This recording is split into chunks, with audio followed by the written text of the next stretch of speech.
আসসালামু আলাইকুম এভরিওয়ান। আমি সোহানা। ওয়েলকাম জানাচ্ছি সোহানাস কিচেনে আরও একটি মজাদার রেসিপি দেখার জন্য। আজ শেয়ার করব পাস্তার রেসিপি। এটা সবাই রান্না করতে পারে, তবে এক একজন এক একভাবে রান্না করে, আর সেজন্য স্বাদটাও কিন্তু ভিন্ন ভিন্ন হয়ে থাকে। তো আমি কিভাবে এই মজাদার পাস্তা রান্না করি সেই রেসিপিটি শেয়ার করব। আশা করছি আপনাদের কাছে ভালো লাগবে। তো চলুন দেরি না করে রেসিপিটি শুরু করি। তো আমি প্রথমে পাস্তা সিদ্ধ করে নেব, এজন্য পর্যাপ্ত পানি ফুটিয়ে নিয়েছি। এবার পানির মধ্যে দিয়ে দিচ্ছি 2 চামচ লবণ আর 1 টেবিল চামচ রান্নার রেগুলার তেল। এই তো তেল আর লবণটাকে এবার পানির সাথে একটু মিশিয়ে দিচ্ছি। এটা মেশানো হয়ে গেছে ভিউয়ার্স। এখন আমি দিয়ে দেব পাস্তা। এখানে আমি মিক্সড পাস্তা নিয়েছি 2 কাপ পরিমাণ। আপনারা যে কোনো ধরনের পাস্তা নিতে পারেন, আবার মিক্সড পাস্তাও নিতে পারেন। আমি পানির মধ্যে পাস্তাগুলো দিয়ে দিচ্ছি। এবার মাঝারি আঁচে ঢেকে আমরা পাস্তাটাকে সিদ্ধ করব 7 থেকে 8 মিনিট। তো ভিউয়ার্স, সব ধরনের পাস্তা কিন্তু সিদ্ধ হতে একই সময় লাগে না। কিছু কিছু পাস্তা সিদ্ধ হতে সময়ের একটু কম বেশি হতে পারে। তো আপনারা চেক করে নেবেন যে আপনাদের পাস্তাগুলো সিদ্ধ হয়েছে কিনা। তো এখানে আমার পাস্তাটা সিদ্ধ হতে কিন্তু প্রায় 8 মিনিট সময় লেগেছে। তো এবার এটাকে আমি পানি থেকে ছেঁকে নিচ্ছি আর ঠান্ডা পানি দিয়ে ধুয়ে নেব, তারপরে একটু তেল মেখে নেব। তো ভিউয়ার্স, পাস্তাগুলোকে কিন্তু আমি এভাবে পানি দিয়ে ধুয়ে তেল মেখে নিয়েছি, তাহলে এটা একটার সাথে আরেকটা লেগে যাবে না। পরবর্তীতে আমাদের পাস্তাগুলো রান্না করতে সুবিধা হবে। এখন আমি একটা ফ্রাই প্যানে দিয়ে দিলাম পরিমাণ মতো তেল। তো এখানে 1 টেবিল চামচ তেল দিয়েছি, দিয়ে দিলাম 2টো ডিম আর ওপরে একটু লবণ ছিটিয়ে দিলাম। এবার এই ডিমগুলোকে আমি একটু ঝুরি করে ভেজে নেব। এই তো ডিমগুলোকে একটু ঝুরি ঝুরি করে ভেজে নিচ্ছি। হয়ে গেছে ভিউয়ার্স। এখন এটাকে তুলে আমি সাইডে রেখে দেব। এবার একই কড়াইয়ে দিয়ে দিলাম আরো 1.5 টেবিল চামচ পরিমাণ রান্নার রেগুলার তেল। তো ইচ্ছা করলে কিন্তু আপনারা এখানে বাটারও ব্যবহার করতে পারেন। তেলটা গরম হয়ে গেছে। এখন এর মধ্যে আমি দিয়ে দিব 1 চা চামচ পরিমাণ রসুন কুচি। তো রসুনটাকে আমি খুব মিহি করে কেটে নিয়েছি। রসুনটাকে একটু ভেজে নেব লাল লাল করে। রসুনটা লাল হওয়ার পরে আমি পেঁয়াজ দিয়ে দেব। এই তো লাল হয়ে গেছে। এখন আমি এর মধ্যে পেঁয়াজ দিয়ে পেঁয়াজটাকে একটু গোল্ডেন করে ভেজে নেব। এই তো পেঁয়াজটাও হালকা গোল্ডেন হয়ে গেছে ভিউয়ার্স।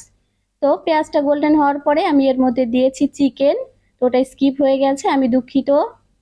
তো চিকেনটাকে আমি একটু আদা রসুন শুকনো মরিচ আর লবণ দিয়ে ম্যারিনেট করে রেখেছিলাম।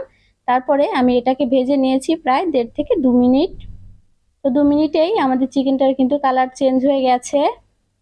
আর যেহেতু এটা বোনলেস চিকেন, এজন্য এটা প্রায় ভাজাই হয়ে গেছে। এখন আমি এর মধ্যে দিয়ে দিব কিছু সবজি। তো দিয়ে দিলাম 1 কাপ পরিমাণ গাজর আর আধা কাপ পরিমাণ বরবটি। এটাকে একটু আমি লম্বা পাতলা করে কেটে নিয়েছি আর দিয়ে দিচ্ছি পরিমাণ মতো কাঁচামরিচ। তো যে যেমন ঝাল খেতে পছন্দ করেন সেই অনুযায়ী কাঁচামরিচটা দেবেন। তো এই সবজিটাকে আমরা চিকেনের সাথে 5 থেকে 6 মিনিট এভাবে ভেজে নেব। তো ভিউয়ার্স, পাস্তা রান্না করার সময় যে সবজিগুলো একটু শক্ত সেগুলো একটু আগে ভাজার চেষ্টা করবেন। এই তো হয়ে গেছে। প্রায় 5 মিনিটের মতো আমি এগুলোকে ভেজে নিয়েছি। এবার আমি এর মধ্যে দিয়ে দিব ক্যাপসিকাম। তো নরম সবজিগুলো একটু পরে দিবেন। এই তো আমি একটু সবুজ আর লাল ক্যাপসিকাম নিয়েছি, আপনারা যে কোনো এক প্রকারেরও দিতে পারেন।